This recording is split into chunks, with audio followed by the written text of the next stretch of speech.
जब पंडित जी ने मुझसे कहा कि दुल्हन की मांग में सिंदूर भरो, तो मेरे हाथ कांप कर रह गए थे। मैंने सहमी हुई नज़रों से अपने पापा की तरफ देखा था, जो कहर भरी नज़रों से मुझे ही घूर रहे थे। मेरा दिल जोर जोर से धक धक कर रहा था। मेरी उम्र उस समय सिर्फ 15 साल की थी, लेकिन मेरी शादी 28 साल की औरत के साथ की जा रही थी। हमारे खानदान का रिवाज था कि हमारे यहाँ बट्टे सट्टे की शादी की जाती थी। कौन कहता है कि बट्टे सट्टे की शादी में नुकसान हमेशा लड़की का होता है, कि उसकी शादी बेजोड़ रिश्ते से कर दी जाती है। जुल्म हम मर्दों के साथ भी होता है, जैसा कि मेरे साथ हो रहा था।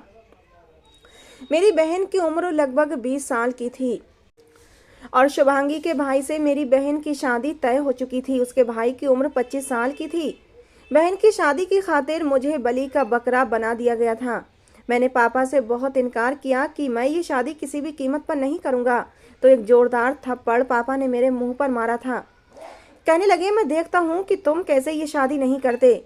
मेरी बहन की शादी तो उसके जोड़ के लड़के के साथ हो रही थी, लेकिन मेरे साथ बहुत ज़्यादा जुल्म किया जा रहा था। मैं भला कैसे 28 साल की औरत के साथ शादी कर सकता था? और फिर मेरी उम्र कोई शादी की ना थी। मैं तो अभी सिर्फ 10वीं क्लास में पढ़ता था। मेरी शादी का भी कोई इरादा नहीं था। लेकिन मेरी बहन का रिश्ता जिस घर से आया था, वो बहुत ही अच्छे खाते पीते लोग थे, और उन लोगों का खानदानी रिवाज था कि हम अपना लड़का तभी देंगे जब हमारी लड़की भी आपके घर में जाएगी। बहुत ही अमीर लोग थे, इसलिए पापा चाहते थे वो रिश्ता हाथ से ना निकले। लेकिन लड़के वालों की ये शर्त थी कि बदले में उनकी लड़की की शादी मुझसे हो जाए। अगर उनकी लड़की की शादी मुझसे ना हुई तो मेरी बहन की शादी भी नहीं हो सकती थी। इसीलिए मेरे पापा ने बिना मुझसे पूछे मेरा रिश्ता तय कर दिया था। मैं स्कूल से अभी घर वापस आया था कि मेरी माँ ने मोतीचूर का एक लड्डू मेरे मुंह में डाल दिया। बहन के रिश्ते की बात घर में चल रही थी, इसीलिए मुझे लगा बहन का रिश्ता तय हो गया है। मैंने खुशी खुशी लड्डू खाया। मेरी माँ कहने लगी, इस सोमवार को तुम्हारी बहन के साथ साथ तुम्हारी भी शादी है। और ये सुनकर तो मेरे गले से नीचे उतरने वाला मोतीचूर का लड्डू मुझे कड़वा लगने लगा था, क्योंकि शादी का नाम सुनकर ही मैं चौंक उठा था। अभी भला मेरी उम्र ही क्या थी? मैं तो अभी शादी के बारे में सोचता भी न था। मैंने कहा, माँ मेरी शादी की कोई उम्र नहीं है, बहन की है, उसकी शादी करो। मेरी माँ कहने लगी, तेरी उम्र नहीं है, लेकिन शुभांगी की तो है। और फिर तुझे पता है कि हमारी बिरादरी में बट्टे सट्टे की शादी होती है। खैर, मैंने अम्मा से बहुत इनकार किया, क्योंकि मुझे इतना मालूम था कि शुभांगी मेरे होने वाले जीजा से बड़ी है। मैं भला क्यों एक बेजोड़ रिश्ते के बंधन में बंधता। रात को जब मैंने पापा के सामने इनकार किया तो वो भी मुझे बुरा भला कहने लगे। तू नहीं चाहता कि तेरी बहन की जिंदगी सवर जाए? कमबख्त, तुझे पाल पोस कर इसलिए तो बड़ा नहीं किया था। मैंने कहा, आपने मुझे पाल पोस कर शायद इसलिए बड़ा किया था ताकि बहन की खातिर मुझे कुर्बान कर दिया जाए। मेरी बात सुनकर पापा ने मेरा कान पकड़कर बुरी तरह से मरोड़ दिया था। कहने लगे, मुझे पता है तेरे मुंह में जो ये 100 गज लंबी जबान है, ये किसकी वजह से आई है। फिर वो मेरी बहन पर चिल्लाने लगे कि मैं नहीं कहता था तुझे कि इसे स्कूल में दाखिला मत करवा। ये जरा सा सर ऊंचा निकालेगा और हमारा बाप बन बैठेगा। देख लिया, अगर मेरे साथ खेतों में हल चलाता तो अकड़ ठिकाने रहती इसकी। मुझे बचपन से ही पढ़ने का बहुत शौक था और ये इच्छा मेरी बहन की वजह से पूरी हुई थी। पापा इस हक में बिल्कुल न थे, लेकिन मेरी बहन ने कहा कि इसे आप स्कूल में दाखिला करवा दें। मैं बड़ी मेहनत से हर साल पूरे स्कूल में पोजीशन लेता था और अभी मेरे बोर्ड के पेपर बड़े अच्छे हुए थे। मेरी इच्छा थी कि मैं 10वीं क्लास के बाद शहर जाकर वकालत पढ़ूं और एक कामयाब वकील बनकर अपने गांव के ये पुराने रस्म रिवाजों को ख़त्म कर दूं। लेकिन मेरे ख़ानदान बिरादरी के इन रीति रिवाजों ने तो जैसे मेरे सारे ख्वाब ही चकनाचूर कर दिए थे। वो बहन जो अब तक मेरा साथ दे रही थी, आज वो भी मुंह फुला के अपना रुख मोड़कर बैठ गई थी, क्योंकि मेरे इनकार पर उसका रिश्ता भी टूट जाता, जो कि मेरी बहन का बहुत ही पसंद का रिश्ता था। सबसे बड़ी बात यह थी कि जोड़ का रिश्ता था। हमारे खानदान में जोड़ के रिश्ते बहुत ही कम मिलते थे। बट्टे सट्टे की शादी का रीति रिवाज था। अगर बहन की जिस घर में शादी होती उसी घर में भाई की भी शादी होती, या जिस घर में भाई की शादी होती उसी में बहन की होती। मुझे अपने बहन की खुदगर्जी पर अफसोस हुआ था। खैर, मैंने खाना पीना छोड़ दिया कि शायद मेरे पापा और मेरी माँ को अपने इकलौते बेटे का ख्याल आ जाए, लेकिन ऐसा कुछ नहीं हुआ था। पापा ने कहा, तुम कुछ भी कर लो, तुम्हारी शादी शुभांगी से हर हाल में करूँगा, और ख़बरदार जो पंडित जी के सामने तुमने कोई भी तमाशा लगाया। जिस दिन मेरी शादी थी उस दिन मैं बहुत रोया था, लेकिन फिर भी मेरी माँ ने मेरे लिए सबसे अच्छे और नए कपड़े निकाल कर रखे थे। मैंने कपड़े पहने तो मेरी कंघी भी मेरी माँ ने की थी, मेरे ऊपर परफ्यूम भी लगाया था। बहुत ही सादगी से शुभांगी की और मेरी शादी हो रही थी। हमारी शादी के बाद ही मेरी बहन की शादी हो सकती थी। मेरी माँ कहने लगी, कैसा गबरू जवान लगता है मेरा बेटा, कौन कह सकता है ये 15 साल का है। अब मेरी माँ ने तो यही कहना था, मुझसे दुगनी उम्र की औरत से मेरी शादी जो करवा रही थीं। खैर, मेरी शादी शुभांगी के साथ कर दी गई। गांव के जागीरदार की बड़ी सी हवेली के बड़े से आंगन में शादी का फंक्शन रखा गया था। वहीं से मेरी बहन ने भी विदा होकर अपनी ससुराल चले जाना था। शुभांगी ने मेरे घर आना था। मैं जब सामने बैठी अपनी दुल्हन को देखा तो मेरा जी चाहा मैं अपना सर दीवार पर दे मारूं। वो मेरी पत्नी कम और मेरी माँ ज़्यादा लग रही थी। अगर पापा को बट्टे सट्टे की शादी का इतना ही शौक था तो खुद उस औरत से शादी कर लेते। मेरी जिंदगी क्यों बर्बाद की। मेरे दिल में तो उस औरत के लिए नफरत बैठ गई थी। विदा होकर शुभांगी मेरे घर आ गई तो मेरी माँ ही शुभांगी को मेरे कमरे में बैठा गई थी, लेकिन मेरा कमरे में जाने का बिल्कुल भी मन नहीं था।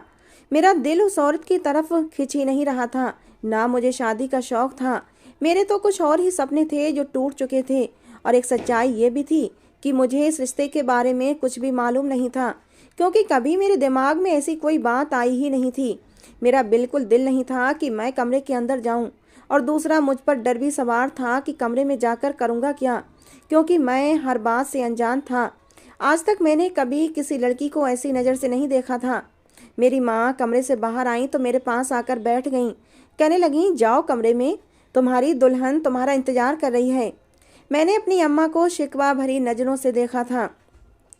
खैर, कमरे में तो मुझे मजबूरन जाना ही था।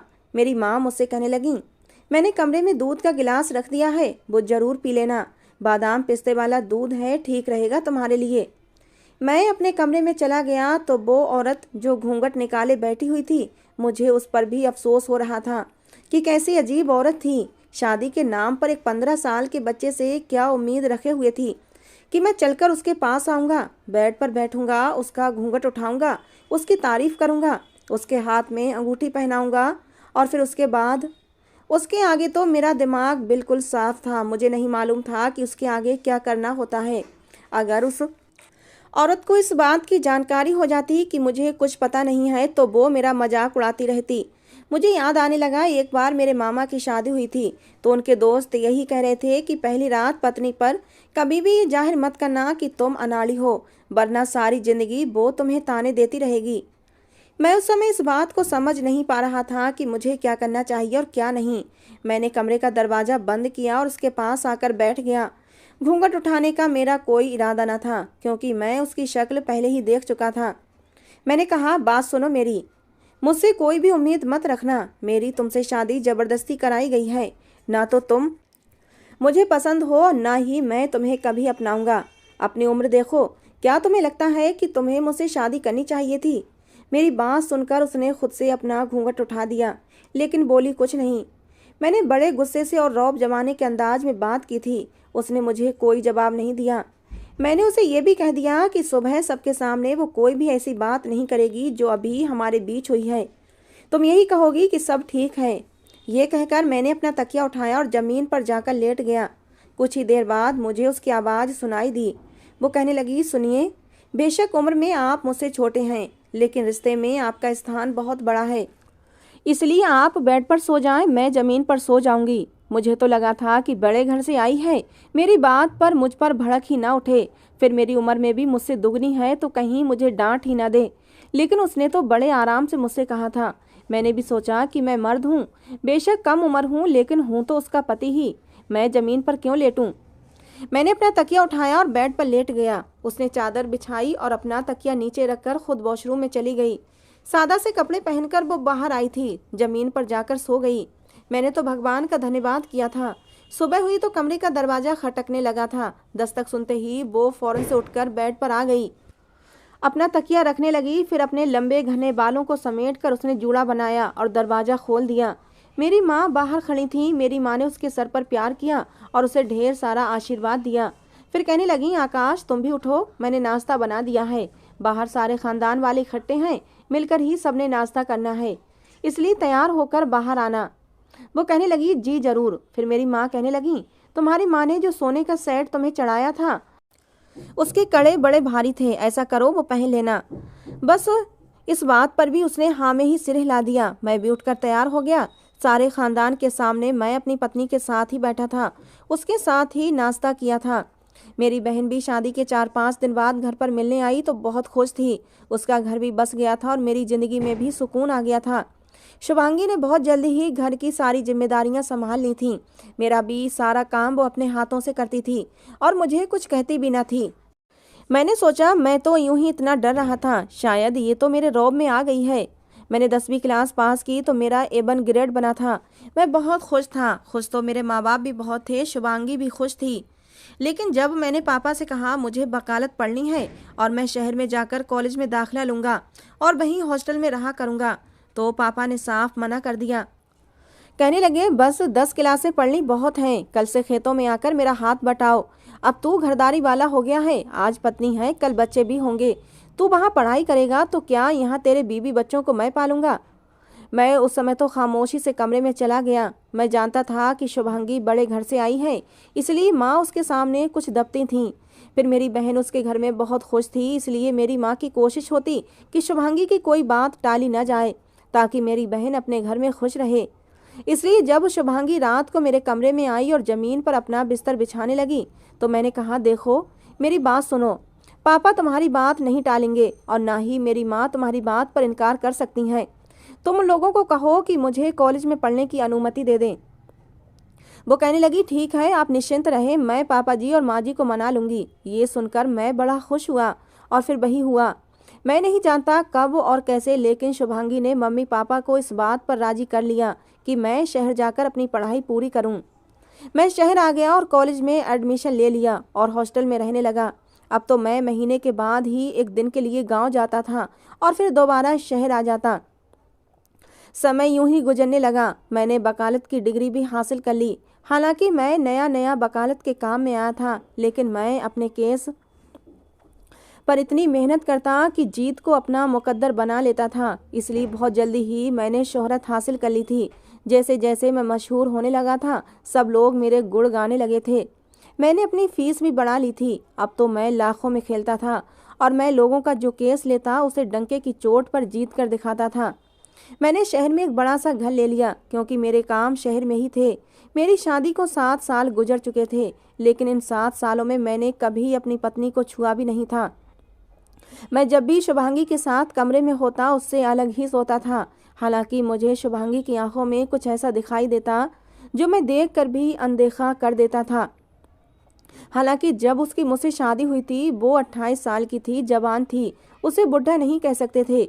उसके भी कुछ जज्बात, कुछ अरमान थे, लेकिन उसकी आधी जवानी शादी के इंतजार में गुजर गई थी और आधी जवानी अब मेरे इंतजार में गुजर रही थी, यूं ही बेरंग सी। इस बार जब मैं गांव गया तो मेरी माँ कहने लगी, बहुत कर ली तूने पढ़ाई, अब तू वकील भी बन गया है और अब मुझे पोते की शक्ल भी दिखा दे। मैंने कोई जवाब नहीं दिया क्योंकि अभी मेरे दिल में अपनी पत्नी के लिए कोई भी जज्बात नहीं थे। मैंने बस इतना कहा कि ये सब भगवान के हाथ में है। मेरी माँ कहने लगी, मुझे नहीं लगता कि इस औरत से तुम्हें औलाद होगी। तुम्हारी बहन की शादी भी इसी के साथ हुई थी। खैर से 3 बच्चे हैं उसके और ये कलमुही बांझ लगती है मुझे। तू ऐसा कर, शहर जाकर कोई दूसरी शादी कर ले, लेकिन इसे भी अपने साथ ले जा। इसे तू अपने रौब में रखना ताकि ये तेरी शादी का ढिंढोरा यहाँ न पीटे और तेरी बहन का घर भी बसा रहे। दूसरी शादी कर और अपना वारिस पैदा कर। ये सुनकर मुझे अपनी माँ की बात ठीक लगी। मैं भला क्यों उस बूढ़ी औरत के साथ अपनी उम्र गवाता, लेकिन उसे अपने साथ रखना भी मेरी मजबूरी थी क्योंकि मेरी बहन उसके भाई के साथ ऐश भरी जिंदगी गुजार रही थी। इसलिए मैं उसे अपने साथ शहर ले गया। शुभांगी जब मेरे साथ शहर आई तो बहुत खुश थी। कहने लगी, सुनिए, मैंने समंदर के बारे में बहुत सुना है, क्या आप मुझे समंदर दिखाएंगे? मैंने कहा कि मैं यहाँ पर तुम्हें सैर व तफरी करने के लिए नहीं लाया हूँ, बल्कि अपने कामकाज के लिए लाया हूँ। मेरी बात सुनकर उसका मुस्कुराता हुआ चेहरा बुझ गया था, लेकिन मुझे कहाँ परवाह थी। लेकिन उसने मेरे घर को शीश महल बनाकर रख दिया था। हर चीज को बड़े करीने से रखती थी। घर हर वक्त साफ सुथरा रहता था। खाना बहुत ही मजे का बनाती थी। अभी 4-5 महीने ही गुजरे थे कि कोर्ट का एक वकील भी मेरी शोहरत से इम्प्रेस हो गया और अपनी बेटी के लिए मेरा रिश्ता उसने खुद मांगा। उसकी बेटी भी अपने बाप के साथ मेरे ऑफिस में आई थी। वो मुझसे कहने लगा, देखो अब हम इस दौर में नहीं रहते कि तुम अपने माँ बाप को मेरे घर भेजो और मेरी बेटी का रिश्ता मांगो। मुझे तुम बहुत पसंद हो और ये मेरी बेटी है। चाहो तो इसके साथ 2-4 मुलाकातें भी कर लो, आपस में देख लो कि तुम लोगों में अंडरस्टैंडिंग होती है या नहीं। अगर हो जाए तो मेरी तरफ से रिश्ता पक्का है।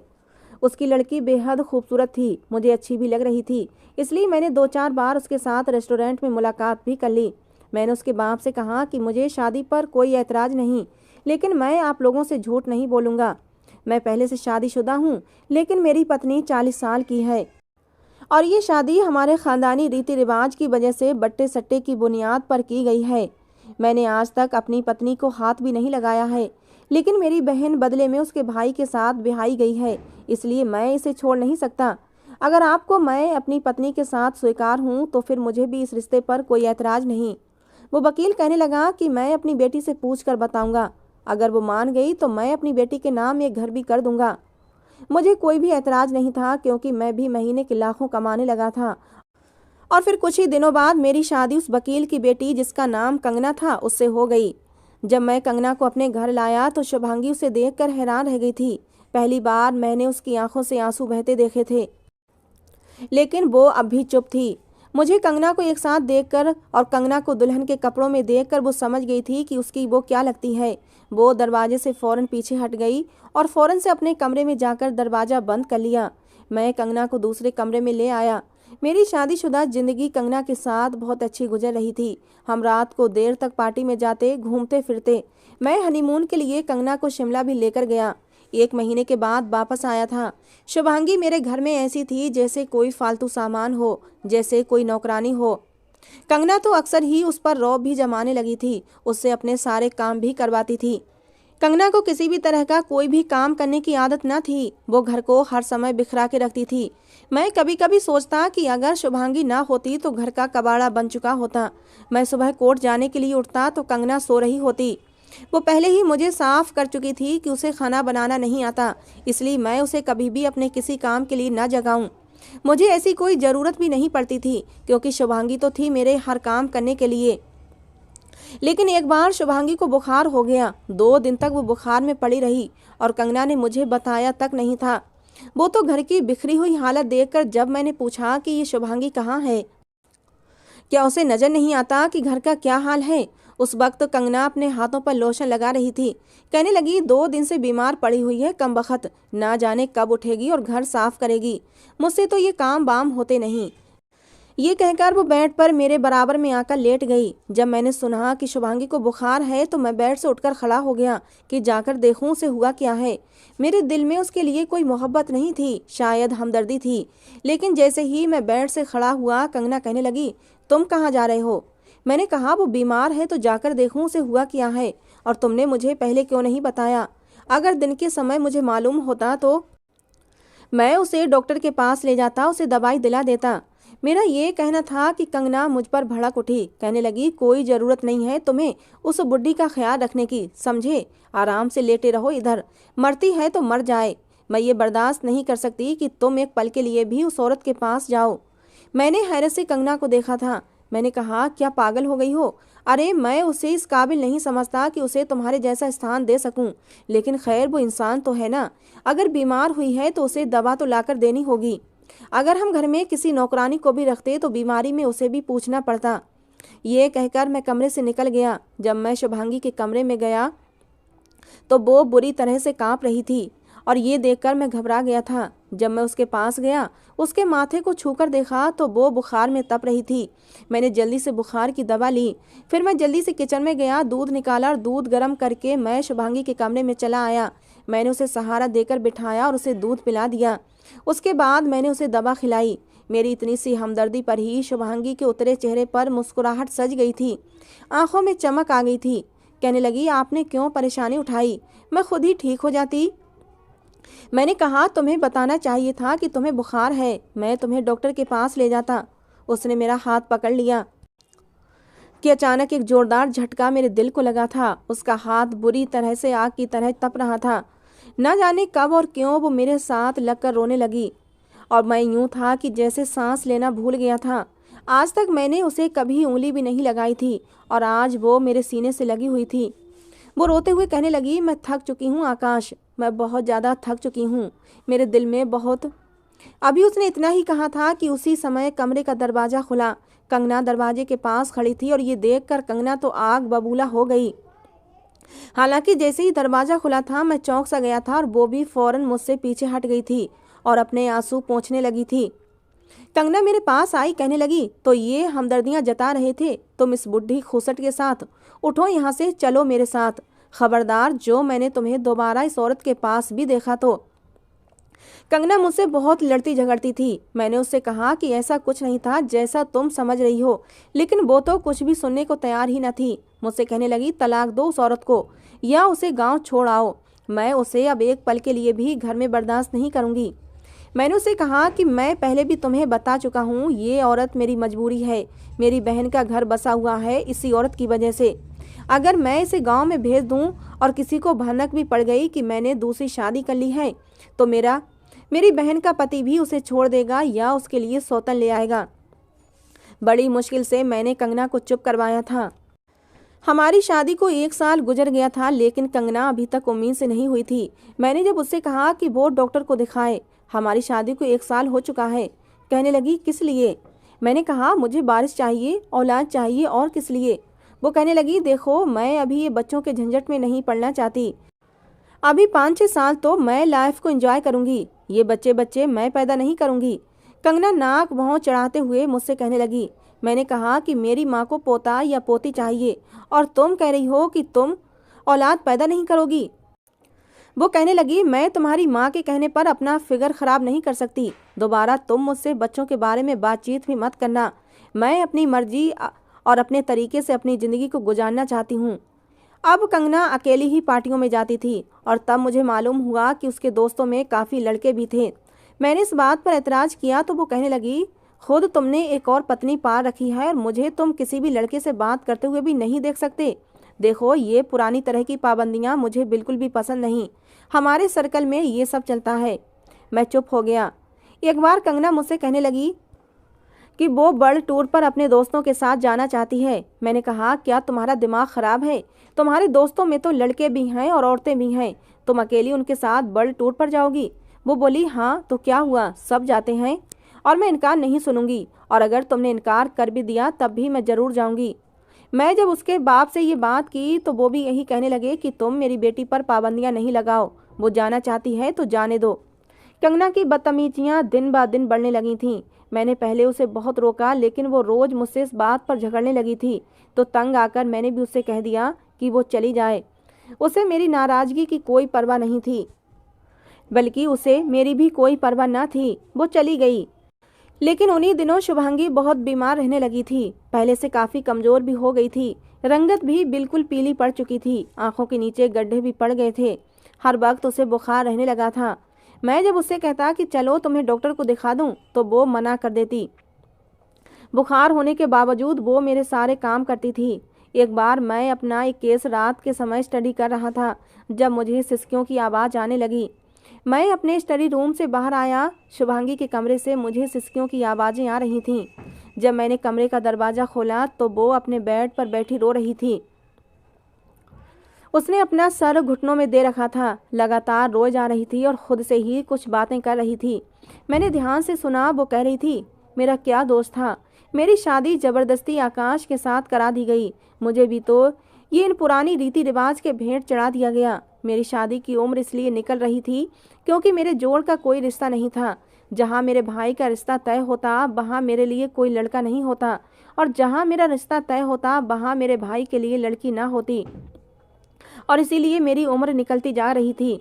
और भाई को जो लड़की पसंद आई उसका भाई 15 साल का था। और ये सुनकर मेरा दिल भी टूट गया था। मैं भी चाहती थी कि मेरा हमसफ़र मुझसे बड़ा हो, जिसके साथ मैं ज़िंदगी का सफ़र गुजारती। लेकिन वो क्या मेरे जज्बात को समझ सकता था? वो तो खुद 15 साल का था। भाई का घर बसाने की खातिर मैंने भी कुर्बानी दे दी ताकि मेरे भाई का घर बस जाए। मेरी तो शादी की उम्र निकलती जा रही थी, 28 साल की हो चुकी थी। मैं नहीं चाहती थी मेरे चक्कर में मेरा भाई भी सारी उम्र कुंवारा बैठा रह जाए। मेरी सास दिन भर मुझसे घर के सारे काम करवाती, लेकिन शाम को मर्दों के सामने यूं जाहिर करती जैसे कि मेरा बड़ा ख्याल रखती है। मेरे पास कोई भी ऐसा न था जो मेरे दुख सुख का साथी होता, दोस्त होता, जिससे मैं दिल की बात करती, जो मेरा हमसफ़र होता। मेरा पति तो मेरे पास बैठना भी पसंद नहीं करता था। जब उसकी शादी की उम्र हुई तो उसे उसकी उम्र की लड़की भी मिल गई, जिसके साथ वो अपनी ज़िंदगी गुजार रहा है। हे भगवान, तूने मुझे पैदा ही क्यों किया? क्या तूने मेरा कोई साथी नहीं बनाया था? और फिर बनाया था तो इतना कम उम्र कि मैं जिससे दिल की बात भी ना कर सकती थी। मुझे आकाश से कोई शिकायत नहीं है, लेकिन इन रस्मों रिवाजों से ज़रूर है, जिसने मेरी ज़िंदगी बर्बाद करके रख दी। मेरा क्या कसूर है? उम्र के जिस हिस्से में मैं पहुंच चुकी हूँ, मुझे एक साथी की ज़रूरत है, जिसके कंधे पर सर रखकर मैं अपना हर गम बुला सकूं। और शुभांगी की बातें सुनकर तो मेरा दिल धड़कना ही भूल गया था। मैंने तो कभी सोचा ही नहीं था कि अगर जुल्म मेरे साथ हुआ था तो जुल्म तो उसके साथ भी हुआ था। आखिर उसके दिल में भी ये इच्छा होगी कि उसका पति उसका हमउम्र होता या उससे कुछ ही साल बड़ा होता, जो उससे मोहब्बत करता, उसे औलाद देता, उसके साथ मोहब्बत और हमदर्दी वाला व्यवहार रखता। मैंने तो उसे कुछ भी नहीं दिया था, मगर बदले में उसने मेरे घर वालों को संभाला जरूर था। मैं उसके पास आ गया। मुझे देखकर वो घबरा गई थी। कहने लगी, आप और यहाँ? उसने जल्दी से अपने आंसू साफ किए और सिमट कर बैठ गई। मुझसे पूछने लगी, कुछ चाहिए था आपको? मैंने उसका हाथ थामा और उसके पास बैठ गया। मैंने कहा, तुम्हें तो बहुत तेज बुखार है। मैंने उसको अचानक ही अपने साथ लगा लिया। मैंने कहा कि मैंने तुम्हारे साथ बहुत बड़ी ज्यादती कर दी। ये सुनकर वो रोने लगी। कहने लगी, आकाश, मुझे अपनी ज़िंदगी से बस कुछ दिन दे दो, मेरे पास ज़्यादा समय नहीं है। ये सुनकर मुझे हैरत हुई थी, लेकिन मैंने उसे उस वक्त इनकार नहीं किया। वो मुझसे उम्र में दुगनी थी, खूबसूरत भी नहीं थी, लेकिन मुझे यूँ बात करती जैसे मैं उससे उम्र में बड़ा हूँ। मैंने आज तक उसकी ज़बान से अपने लिए तुम का शब्द भी नहीं सुना था। और उससे उलट कंगना थी, जो मुझसे उम्र में 5 साल छोटी थी, लेकिन मुझसे हर वक्त लड़ती झगड़ती रहती थी और तुम करके बात करती थी। उसकी नज़र में मेरे लिए कोई सम्मान ही नहीं था। जब तक कंगना घर पर नहीं थी, मैंने शुभांगी के साथ बहुत अच्छा समय गुजारना चाहता था। पता नहीं क्यों अब मेरा दिल शुभांगी की तरफ खींचने लगा था। मेरा जी चाहता मैं हर वक्त उसके पास बैठा रहूं, उससे बातें करता रहूं, लेकिन उसका मौका भी मुझे बहुत कम मिला था। 15 दिन के बाद ही शुभांगी की तबीयत बिगड़ने लगी थी। मैं उसे डॉक्टर के पास ले गया तो जो खबर डॉक्टर ने मुझे सुनाई, मेरे होश उड़ के रह गए थे। उसे कैंसर हो चुका था और आखिरी स्टेज पर था। उसका इलाज मुमकिन न था, बस कुछ ही दिन की मेहमान थी। ये सुनना था कि मैं एकदम से परेशान हो उठा था। मुझे लगा मैंने बहुत बड़ा जुल्म कर दिया है उसके साथ। 4 दिन मैंने उसके साथ गुजारे थे। वो कहने लगी, मुझे हॉस्पिटल में एडमिट मत करवाना, मैं आखिरी पल भी आपके साथ जीना चाहती हूँ। जब उसकी आखिरी सांसें चल रही थीं तो उसका सर मेरी गोद में था और मेरा हाथ उसने थाम रखा था। आखिरी शब्द उसकी ज़बान पर यही थे कि आकाश, आप मुझसे खुश तो हैं ना? मैंने आपके साथ कोई बुरा सलूक तो नहीं किया? मेरी आंखों से आंसू बह रहे थे। आखिरी समय में भी उसे मेरी ही चिंता थी। मैंने उसे दिया ही क्या था, सिवाय कुछ दिन की मोहब्बत के? उसने मेरी गोद में दम तोड़ दिया था। मैं नहीं जानता था मुझे क्या हुआ, लेकिन मैं फूट फूट के रो रहा था। मुझे लगा मेरी दुनिया तो अब उजड़ी है। शुभांगी के अंतिम संस्कार के बाद मैं घर लौटा तो मुझे पूरा घर काट खाने को दौड़ रहा था। मुझे लग रहा था कि जैसे मैं अधूरा रह गया हूँ। कुछ दिन बाद ही कंगना वापस आ गई थी। शुभांगी के बारे में सुनकर उसे कोई दुख नहीं हुआ था, बल्कि उसने तो भगवान का धन्यवाद किया कि उससे जान छूटी थी। लेकिन मेरे दिल की तो दुनिया ही बदल चुकी थी। मैं अक्सर अब फ्री समय में शुभांगी की तस्वीर से बातें किया करता हूँ और उससे माफ़ी मांगता रहता हूँ, लेकिन समझ नहीं आता कि कसूरवार कौन था, मैं, हमारा समाज या ये रीति रिवाज, जिसने शुभांगी जैसी ना जाने कितनी औरतों की जिंदगियों को बर्बाद करके रख दिया है। मेरा आपसे सवाल है कि आप बताएं, दोषी कौन था, मैं या फिर ये रीति रिवाज? दोस्तों, आज की हमारी कहानी आपको कैसी लगी ज़रूर बताना। पसंद आई हो तो प्लीज़ लाइक करना। रोज़ एक नई कहानी सुनने के लिए हमारे चैनल को भी सब्सक्राइब करना। कहानी को अंत तक सुनने के लिए आप लोगों का बहुत बहुत धन्यवाद। दोस्तों, मिलते हैं अगली किसी नई कहानी के साथ।